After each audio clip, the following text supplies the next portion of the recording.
All right, welcome back to Boring Reviews. Nick here. Jodi there. And we are here ready and excited to check out another Michael McIntyre. And when you said Nick here, I almost was like, Michael McIntyre. Instead of Jodi there. First time, huh? Yeah, first time. If it's your first time watching our video, if you like anything you see from us today, we're going to check out the compilation of Michael's best jokes about planes and airports. If you like any of that, please don't forget to like, subscribe, and hit that notification bell so you can be aware of our next uploaded video. See, now you're messing me up because I jumped into that little combo platter there, but it's okay. Yeah, it was perfect. We really do appreciate everyone that watches our videos, that likes, subscribes, all that kind of stuff. It really means a lot. Thank you for doing that. Let's check this out right nowzers. They board you in shifts, you know? They board you. They don't just say, go on, way to go. Well, they do on cheap flights. On Ryanair, they just, you just do whatever you like. Which is really tense, because everyone is trying to predict when the plane is going to go. So nothing will happen. And then suddenly one person will go, maybe the plane's going, and everyone goes, the plane might be going. And you can clearly see the plane hasn't arrived, but everyone's queuing, edging around the queue. Yep. Okay. I'm going to stop him right there because, oh my gosh, can I relate? Can we relate? Can everybody relate, right? Unless you've been lucky enough not to go up on a plane. I hate flying, not because of flying itself or I have a fear of it, but just the whole process drives me nuts. And it is. There's always people like you're boarding group 1, 2, or 3, or business, or pregnant, or baby on a stroller. Like, it's not your turn yet. Yeah. But you always have those people, like, just like stand there in line, like, I know I'm going to be able to cheat the system. And I don't want to steal any of his lines here, but man, does it drive me crazy. I want to say there was one time I was in line, like, with the kids to get on, and usually they let, like, women and children, like, families, board first if they're under a certain age. Ours are all now too old for that. But when I was taking just the kids once, I remember somebody, like, getting up right away, and, like, people after, like, group after group after group were going on, and, like, I don't think he got on to, like, the very ends of the plane. I remember seeing him go on. So he must have been, like, the last boarding group. But he had to be, like, right there. And he was, like, standing right next to the line. And I remember thinking, they think they're going to beat the system. Give people space. Like, you're not up yet. It was so awesome when, like, one or twice, 2 times that we flew with little kids. It's like, oh, that's us. We can get an advanced boarding. Yes. So exciting. So this is one of those more civilized flights where they say, anybody with seats 15 to 25, please make your way to the aircraft. And I check my ticket, I'm in luck. 18C. I qualify. And me and my fellow qualification people, we all make our way leisurely to the queue. You go after, I don't mind after you, we qualify. Those people don't qualify. Other people who don't qualify are starting to edge a bit. Yep. Some people sit, they remain seated, even though they qualify. These are odd people. They have this theory that the plane won't leave without us. Why get up? The plane won't leave without us. It's a good theory, it works, except if everybody had it, nobody would get up. Think about it. Just be a whole lot of people going, the plane won't leave without us. The captain going, please, but the plane won't leave without us. So then I'm in the queue. Get on the plane. I'm in the queue, and we're going through that process where you have your big ticket, and then they turn it into a little ticket, and then you get onto the plane where there'll be a stewardess who gives you directions to your seat. Okay? Directions to your seat. You've seen planes, right? They're long sort of tube things. Yeah, just a long thing. One direction. They go from 1 to however long the plane is, but they give you directions to your seat. I managed to dress myself and pay for the ticket, but I need you to go 18 straight down there. 42 straight down there. They're really 16 good. straight down there. Thank God you were here. Last time I was in the locker for half an hour. Nobody was here. How stressful is it going on holiday? Passport. Who's got the passports? Who shall take passport? Should we take individual passport? I will take all passports. I will take on all passport responsibility. In the airport, everyone's checking. Every few seconds, people just walking. That's me. I still have it, right? Sometimes, for some reason, you don't find them. It's okay. I'm sorry, I was looking in the wrong pocket. Oh, God, I thought it was over. They scream. People never want to show you their photos. People always want to see it. It's like, can I see the photo? Can I see the photo? Can I see the photo? No, you can never see my photo. Please, no! I'm so ugly in this photo. Do you know what passports are?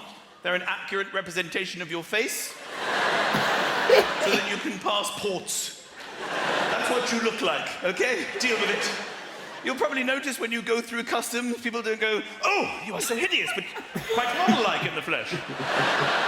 Quite handsome. I will not believe it's you. They don't do that, do they? They go, ugly, ugly, get the bags.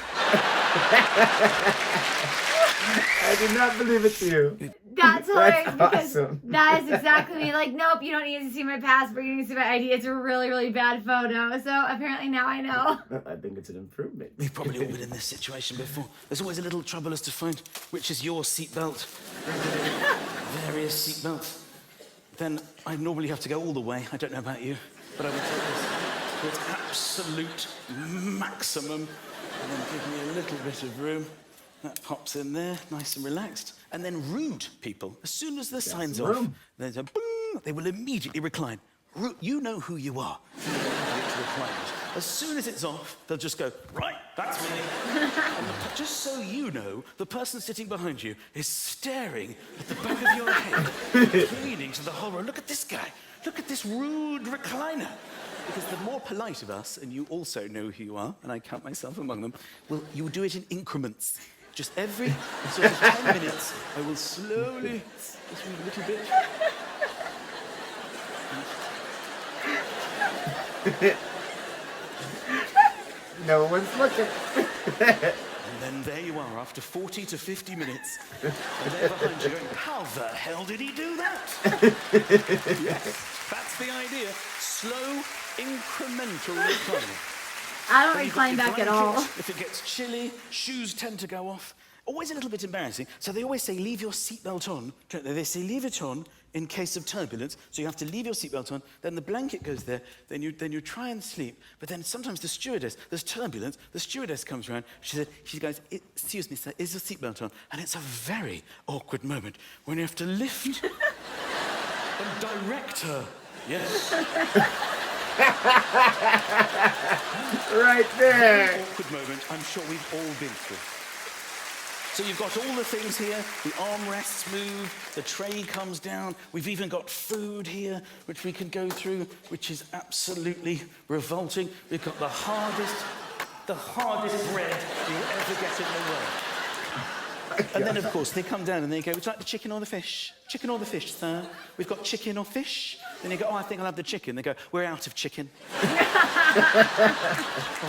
thanks for offering the chicken. So, as you all know, for takeoff, they always tell you to put the blind up. They go, make sure. Sometimes you're about to take off, everything's fine, and they go, excuse me, sir, could you just pop your blind up? We need all the blinds up for takeoff. Really? Why? This blind is linked to the engine of the plane, is it? Is the captain up there going, something seems to be wrong. Have you checked all the blinds? Have you checked all the blinds? 32B. Check with 32B. Whoa, that's better. So this is where he'll come. I've never been asked about the blinds, but I do know every time we land, they ask you to close the blinds because then they cut the engine so it's cooler. Yeah.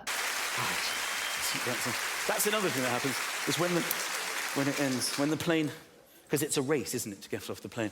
It's a race. You pretend you're not racing, don't you? You look around. As soon as you get there, you're looking around. They always say, welcome to such and such. You have arrived. Please wait for the seatbelt sign to go off. But everybody is waiting. They might as well say, on your marks, get set, go.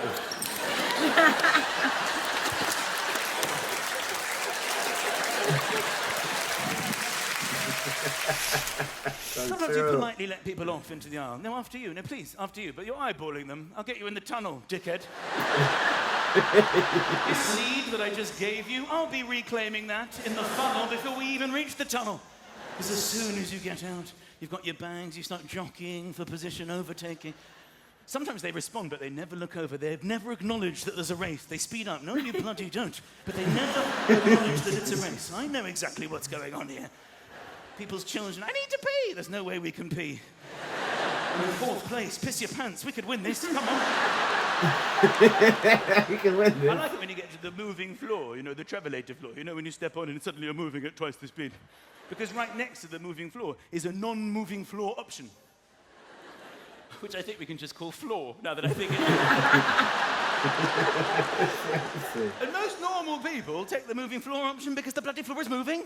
But some people, you know who you are. You decide, for some reason, you can beat all of the people on the moving floor. And you realise your mistake quite early. And have to justify it by bringing out the fastest walk you've ever even attempted. I am justified to take the non-moving floor. I will beat all of you.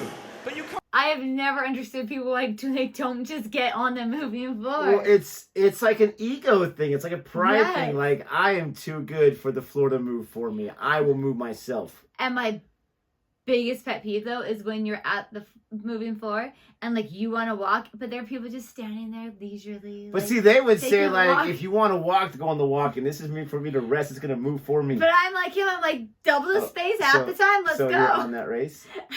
I'm not, but I definitely, he's right, though.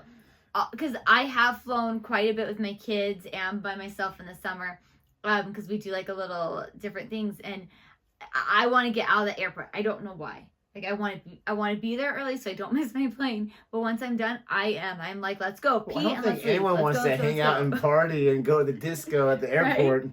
You got places to go, people to see. Mm-hmm. Come on, people on the moving floor are just like, you're never going to beat me. I'm on a moving floor again. But it doesn't matter how well you do in the race. There's only one actual winner of the race, as we all know. And that's the elderly on the back of the buggy. And don't they love their little nose?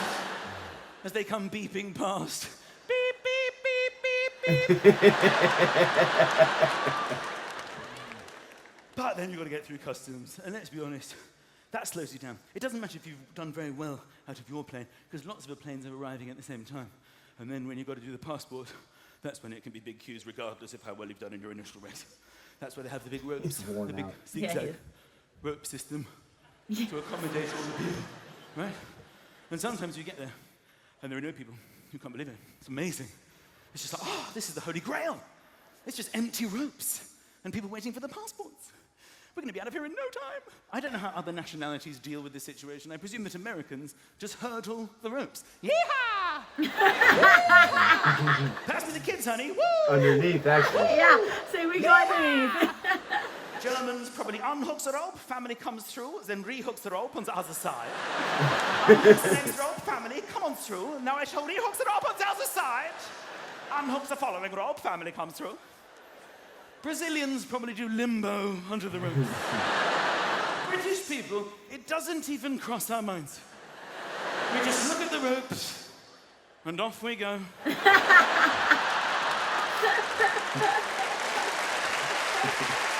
Doesn't even cross our minds.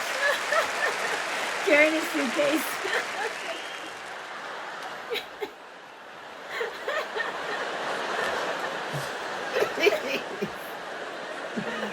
Oh, man. He does that so good, like a regular, like... Or an American, yeehaw! You can shake the passport guy's hand, you've still got a 45-minute walk ahead of you. They don't check your passports. They know you're British by the way you handle the rope system. Put that passport away, sir. Come on through. Welcome home. Baggage reclaimed 4. Hope you had a great haul. I love it. Welcome home. Oh, that was hilarious. That is so funny. But yes, we tend to go under the rope. But yes, we all scrimmy under and we just keep going. Hate the ropes. Yeah, I mean... we're a little vertically challenged, so we're not too tall to be able to do like the Undertaker style, just over the rope. Yeehaw! Yeah, maybe not a yeehaw, but definitely underneath. And like, as I get older, I'm like, when I go down, I'm gonna get back up. Like, I'm gonna fall down or something like that. I have been known to do his German style. Let's just take it off. Let's just make this easy, please. Yep. And put it back on there. Yep. But especially at places like Disneyland, at like theme parks or whatever. I mean, you have those all over the place. Oh my and there's gosh. like an opening. You're like, let's go. Yep. And everybody does it. Everybody. Yeah, travel is, man, it's not fun. It's not fun. We've been talking about our trip to the UK, right? England, Scotland primarily. And I'm not looking forward to everything before I get there. Once I get there, I'll be good, right? But I don't like flying. And so his whole thing, like on the plane, the whole like race to get off is hilarious because when you're in the back of the plane, we like to go in the back of the plane because the restroom's right there. It's very easy, Kids less and awkward everything. going up and down. Yeah. But when you're in the back of the plane, it's going to be a while. And you have Make people yourself in the comfortable. back, the row in front of you. They're like row 27. They're standing up and they're like leaning against the line like this. And it's like, we're not going to move for at least 30 minutes. Just have a seat and get comfortable. But they just think like, I'm going to go. And if you're sitting next to a stranger in that same row and you're just thinking like, dude. Gosh, it's so uncomfortable. And they're like, let me just get my thing real quick, get my stuff. And it's like, dude, we're not going to go anywhere. Just relax. Yep. So I can definitely relate to that. It drives me nuts. Yep. I'm most not looking forward to the customs line. I hear it can be a couple hours to come into my goodness. the UK. So I'm like, oh, here we go. That is not fun. Let us know what your horror stories are traveling. Luckily, we've been very lucky travelers. Nothing too crazy to report besides, delayed flights or whatever. Please don't forget to like and subscribe. And until next time. Goodbye.